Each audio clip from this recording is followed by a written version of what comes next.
The sports book has my game of the week pretty close. I am picking another Thursday night game, Bucks Falcons. Baker Mayfield has only had one subpar game this season, in my opinion. He bounced back last week with another great game. Um, and, the Falcons are at home, so give them a slight home field advantage. This is a divisional matchup, so hopefully, if I keep picking divisional matchups, I'm going to get a good one.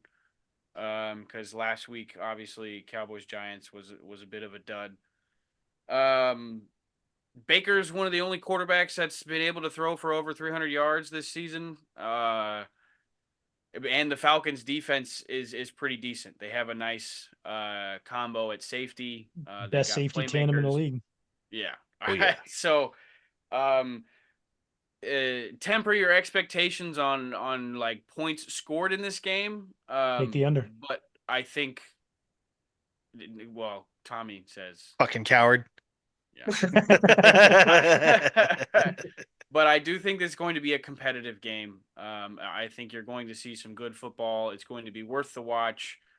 And whether the score is drastically different from last week, I think it's just going to be a better overall football game.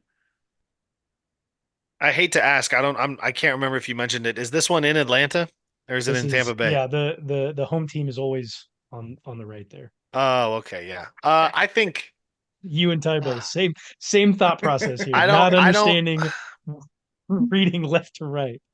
so like everybody for the Bucks scored last week.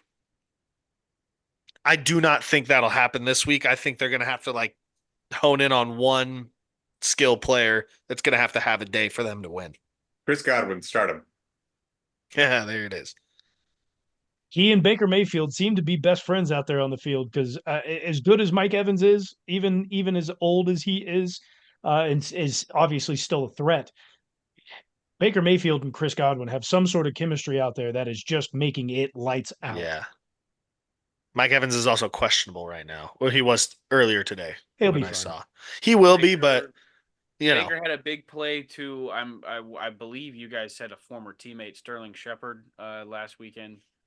So he was getting everybody involved, and I just think similar to what I was seeing in the Bills before the Ravens game, like the Bucks team chemistry is really is flowing right now. They look like they're having fun together. So I am probably going to take them in this game. Hint hint for later. I think the Bucks are playing well, and I've had my differences. What say you with Baker? Talked shit on him plenty in the past. I don't think he's the greatest quarterback, and they're definitely not winning a fucking Super Bowl this year. But anybody catch the jab that Tom Brady threw at Baker Mayfield? Did not. To, like, well, I heard Baker threw one at him though to start. It was in response to an interview comment that Baker had made, saying that Tom Brady had the locker room all tense and anxious or whatever, and Tom Brady comes back pretty sarcastically, and he was like, or in a sarcastic tone, was like, I thought not having championship rings was stressful. I thought I'm trying to come in here with a championship mentality, and he was basically saying that Baker doesn't have that, and I kind of agree. But Ooh. they're playing fun football, so I'm here for good TV. I'm here for good football. I still don't trust Baker all the way. Well, Sean, your fantasy stardom setums show that you don't trust a lot of people when you should be. So I don't know. We didn't. Bud. This is the week. This is the week. we talked a lot there about the Bucks. I want to talk scores another touchdown. A little bit about the Falcons because they are still struggling with the same exact issues that they had in the past couple of seasons with Arthur Smith as their head coach. Kyle Pitts still cannot get involved. And then, Bijan is still not getting some touches close to the goal line or throughout the game. Tyler Algier still is.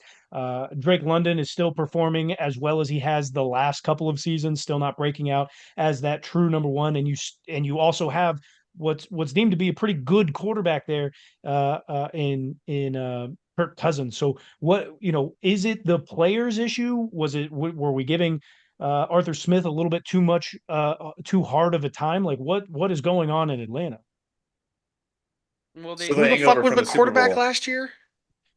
Desmond Ritter and Yeah, the bro. Buccaneers. What? Like, I think people were a little Performing bit just the harsh. same as they did last year.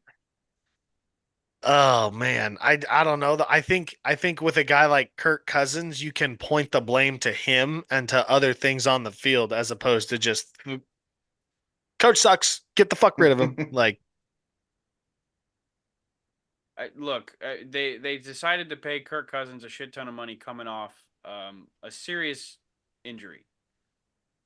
Was that the right move? They got an insurance policy with Michael Penix. Like, I haven't sat down and watched Kirk Cousins enough like film to say, is he mobile or is he not after this Achilles tear? Like, does he look like a different quarterback after that injury? Like, I don't freaking know. But the Falcons are 2-2, and I know Bijan Robinson is nursing an injury, so maybe they're not operating at 100% effectiveness right now. So I'm giving them a little bit of grace. I think that defense can be great, and I think it can probably carry an average offense. And this offense has all the potential in the world to be better than average with the type of playmakers that they have. So I'm not like sold on the fact that they're you know, personnel wise or anything is shitty. Like I think the Falcons team can still probably make the playoffs. There's one thing that I noticed there, watching a couple of games from the Falcons, is that one reason why I think there's an issue going on, and it's probably coming from the coaching staff. Kyle Pitts is lining up on the outside almost every single play. He's never lining up on the inside. He's never lining up on the line like a traditional tight end would. One of the things coming out of college was that he's this big body. He could potentially be a wide receiver in this league. He's a unicorn. And then they've been lining him up on the outside like he's a wideout. And dude can't create separation. He's slow off the ball. He's not winning contested catches. Something has to change with Kyle Pitts. Obviously, he was playing off the line the last Yeah, couple of seasons, so maybe he's just truly not that good. if it was effective, we wouldn't sit here and be questioning it like that. Like yeah.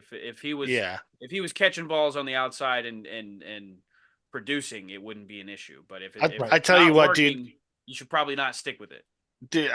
as you know, every once in a while to line up a tight end out there is okay. I mean, Travis Kelsey's done it, you know. Again, not all the time, but he has done it. It's a very uncomfortable place to be as a tight end, all the fucking way out there, looking all the way down the line at the ball because you are not, a twitchy, super fast, unbelievable. I'm not gonna say he's not athletic, but like you're not the type of athlete that you have to be on the outside like that. So I think Kyle Pitts is probably just like, why the fuck am I out here? Like I should have my damn hand in the ground right next to a tackle, or lining up in like a sniff position, kind of like right, just off the line there or something like that, or at least in the slot. Like it's a lonely place to be all the way out there for a tight end for that many plays. Honestly, I can't believe he's been out there like that because I have also noticed that too, by Ty Bob.